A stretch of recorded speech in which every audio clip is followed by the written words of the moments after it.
O censo demográfico é importante para sabermos o tamanho da nossa população. Além disso, através do censo, é possível identificar o perfil da população, se tem mais jovens ou mais idosos, se tem mais mulheres ou mais homens, e muitos outros dados que são fundamentais para compreendermos quem é o povo brasileiro e quais são as demandas da sociedade que as políticas públicas têm a realizar.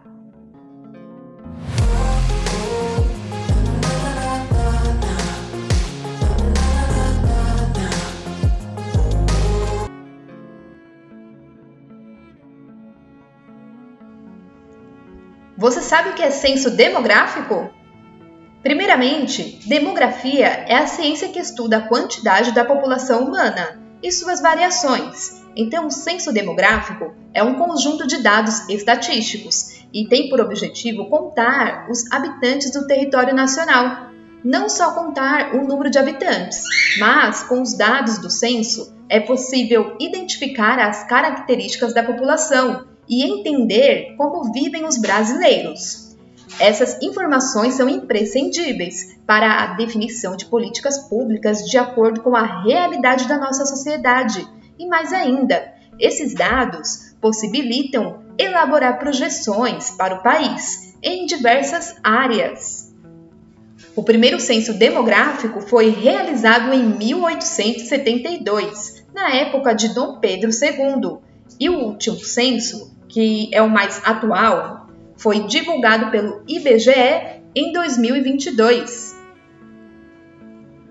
Você sabe quantas pessoas moram no Brasil? Somos 203 milhões e 62 mil habitantes. O IBGE tinha uma expectativa maior, mas essa foi a realidade identificada, ou seja, houve uma defasagem, uma quantidade menor em relação ao que era estimado. Mas à frente eu vou explicar por que isso aconteceu. Então, como podemos ver, a população brasileira não está mais crescendo no mesmo ritmo que crescia antes. O IBGE identificou crescimento anual de apenas 0,52%.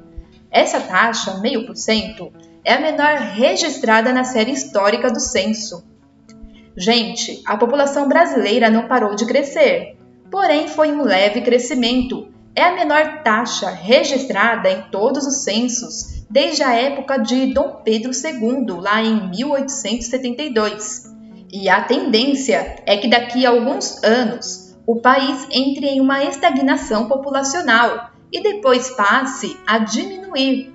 Por isso, vamos acompanhar e ficar atentos com as estatísticas e o que o próximo censo vai dizer. Vejamos alguns dados demográficos. A população residente no Brasil em 2022 foi de 203 milhões e 62 mil habitantes. 2022 foi o último censo e o penúltimo ocorreu em 2010. E nessa época, em 2010, a população passava dos 190 milhões. Fazendo um comparativo de 2010 a 2022, a população do país cresceu apenas 6,5%. Isso equivale a 12 milhões a mais de pessoas. E se você dividir 6,5, que é o crescimento anual, por 12 anos, porque de 2010 a 2022 passaram 12 anos, isso resultará em uma taxa de crescimento anual de 0,52. Sem dúvidas, é a menor taxa já observada em toda a história do censo demográfico. Lembrando que esses dados são do último censo realizado em 2022. Vou deixar na descrição o site oficial do IBGE. E na última atualização, o IBGE contabilizou a população com um total de 203 milhões e 80 mil pessoas até dezembro do ano passado. O Brasil já foi a quinta maior população do mundo e agora é a sétima. O país mais populoso do mundo, em primeiro lugar, é a Índia. Recentemente, a Índia passou a China e esses dois países têm bilhões de habitantes. O terceiro país mais populoso é os Estados Unidos, seguido por Indonésia. O Paquistão e a Nigéria passaram o Brasil em relação ao número de habitantes. Esses dados são segundo estimativas da ONU.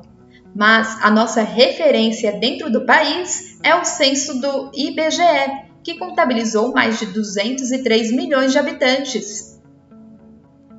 Como vimos, a taxa de crescimento vem caindo. São quase 5 milhões abaixo do estimado pelo IBGE. Olha o gráfico. A partir de 2022, a população cresceu abaixo do esperado. Apenas 0,5% ao ano. Vamos para mais dados. A região mais populosa é o Sudeste. Tem mais de 84 milhões de habitantes. Isso representa 41% da população do país. Já a região menos populosa é o Centro-Oeste, com 8% da população. Em relação às regiões mais populosas no Brasil, primeiramente temos o Sudeste, depois o Nordeste, em seguida as regiões Sul, Norte e Centro-Oeste. Em relação aos estados, São Paulo segue sendo o estado mais populoso do país, com 44 milhões de habitantes. Depois de São Paulo, vem Minas Gerais, Rio de Janeiro, Bahia e Paraná, sendo os 5 estados mais populosos. Só uma observação: os 3 primeiros estados mais populosos estão na região Sudeste. Já o menor número de habitantes estão nos estados do Amapá e Roraima.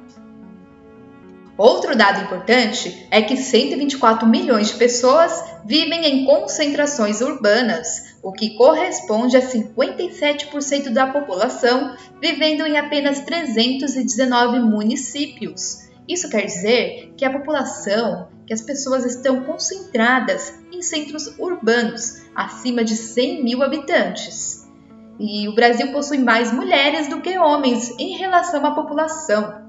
Em 2022, 48,5% dos brasileiros eram homens e 51,5% mulheres. Isso quer dizer que existem 6 milhões de mulheres a mais do que homens no nosso país. Uma observação: no Brasil nascem mais pessoas do sexo masculino. Contudo, a população masculina também tem a maior taxa de mortalidade por causas não naturais, como, por exemplo, violência, falta de cuidados com a própria saúde, uso de drogas e outros fatores. Assim, a mortalidade é mais alta em homens, por isso nascem mais homens, porém o país tem mais mulheres. Por que a população não está crescendo como antes? São vários os fatores, mas os principais: primeiramente, temos a redução da taxa de fecundidade. Na década de 70, cada mulher tinha, em média, 5,7 filhos. E hoje, a média é de 1,7, ou seja, menos de 2 filhos, fica entre 1 ou 2, porque é a média. Outro fator é o envelhecimento da população e o aumento da expectativa de vida. A pandemia de Covid-19 também contribuiu para a queda da população brasileira. Segundo o Ministério da Saúde, foram mais de 700 mil óbitos. Mas tem estudos que indicam que, se somar os casos subnotificados, pelo menos 1 milhão de pessoas perderam a vida, foram vítimas do coronavírus. Então a pandemia acabou acelerando o início do decréscimo de população. Esse fenômeno era para acontecer a partir de 2045, mas há estudos com projeção para 2035. O Brasil tem uma população em idade economicamente ativa. Isso quer dizer o seguinte: população economicamente ativa são as pessoas que têm de 15 a 64 anos de idade, ou seja, as pessoas que estão em idade para trabalhar e podem contribuir com o desenvolvimento econômico do país. Além de considerar essa faixa etária, é calculado se a população está inserida no mercado de trabalho, seja trabalho formal ou informal, e se estão à procura de emprego, no caso, a população desocupada. Portanto, de acordo com o IBGE, a população economicamente ativa, que é o PA, é obtida pela soma da população ocupada e desocupada, com 15 anos ou mais de idade. Lembrando que os adolescentes, a partir de 14 anos, podem ter trabalho como aprendiz. Assim, a maior parte da população é formada por pessoas em idade ativa, aquelas que têm entre 15 e 64 anos de idade. São mais de 140 milhões de pessoas com idade ativa. Outra informação importante é que o perfil do brasileiro mudou. A idade média do brasileiro passou de 29 anos em 2010 para 35 anos em 2022. Então, 35 anos é a idade média da população brasileira. O Censo Demográfico de 2022 mostra que o país está envelhecendo cada vez mais rápido. O número de idosos está crescendo mais que o número de crianças. O número de idosos com 65 anos, em 2010, era de 14 milhões. E no último censo, em 2022, o número de idosos passou dos 22 milhões. Esses dados são importantíssimos para o desenvolvimento de políticas públicas. Por exemplo, quando o país tem a maioria da população, crianças e jovens, o investimento maior é para a educação. Já se nos países tem a maioria adultos e idosos, boa parte dos recursos são destinados à Seguridade Social, ou seja, saúde, assistência social e previdência. A previsão é que a população comece a cair a partir de 2035. Por isso, o país está passando por uma transição demográfica. Esse tema, transição demográfica, é o assunto da próxima aula. E para você ser lembrado, é só ativar o sininho de notificações aqui do YouTube. As referências bibliográficas vão ficar aqui na descrição. Caso tenha alguma dúvida, pode deixar nos comentários. E se você quiser contribuir, a chave Pix está na tela e nos comentários. Ou contribua no Valeu Demais. Gostou do vídeo? Deixe o joinha, inscreva-se no canal e ative o sininho de notificações para não perder nenhuma novidade. Até o próximo vídeo. Tchau!